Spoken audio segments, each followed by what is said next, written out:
Sometimes I get these flashes. I don't know if they're nightmares or memories.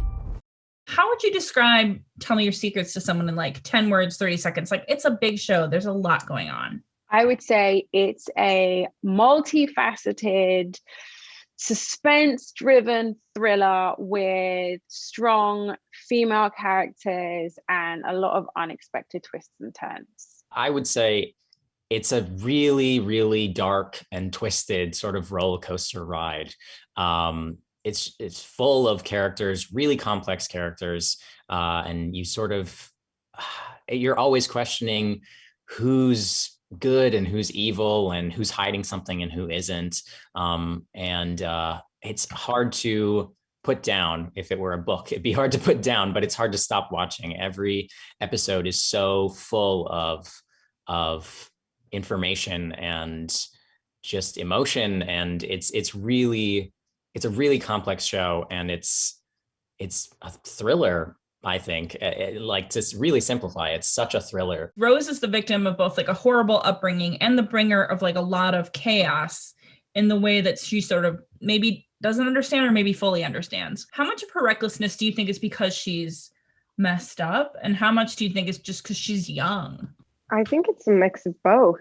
I think that, there's definitely a recklessness and, chaos that comes from within. I think there's a lot of regret of her past and the choices that she's made, as well as childhood trauma and psychological damage that she hasn't really faced yet. And I think that when you're running from something, as this whole story tells you, at a certain point, you're going to have to turn around and face it. Lisa has some similar stuff in that sense. How did you sort of view Lisa's, arc, Ashley?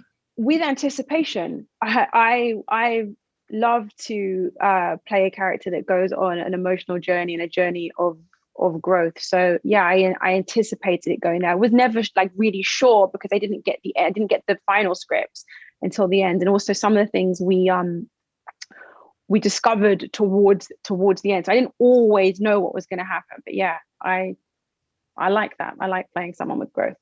With all of the dark stuff on set, how do you snap yourself out of it and like keep it moving? Oh man, I think that honestly is just the environment and the cast and all of us being aware of how dark it is, and when they call cut, being able to just sort of shake it off and like have fun with one another. I mean, that's the great thing about I guess being an actor, is being able to go into that space and recognize how dark those places are, and then snap out of it and go like, woo, this is just play pretend. And like, that was fun. And like, I've never done that in my life. How cool. So yeah, it was just honestly creating, really great relationships with some of the other actors and some of the crew, and Harriet, and yeah, it was great because we knew that it was so dark, but it was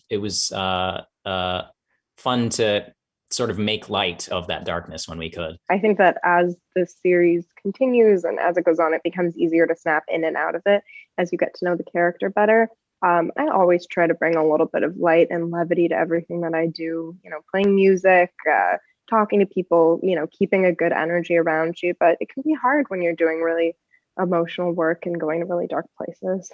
You guys, you filmed in New Orleans. What is your favorite Cajun Creole food? Like, what do you miss the most? I brought home some like pre-made Cajun spices that I found in a store there, which you reminded me that I should rock out, because I was kind of addicted to them for a minute. And then my husband was like, you have to settle down with this, but I'm going to bring them back out because it's been a couple of years. Oh my God, there was so much good food in New Orleans. I was like 200 more pounds by the time we wrapped. I think I miss all of the food. There's a restaurant there called Mother's that had like a really good, they had really good like Cajun Creole and Louisiana food, and I would go there a lot and I really enjoyed it. So I miss all the food.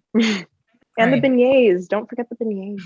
Beignets. I found that beignets were better fresh, of course, but also better taking away, because something about them being in the bag and the steam made them tastier to me. That's how often I had them. I experienced eating in and taking away several times. You said I had all the different versions. Yeah. Something is happening here. You don't want to go down this rabbit hole. 2 girls are dead.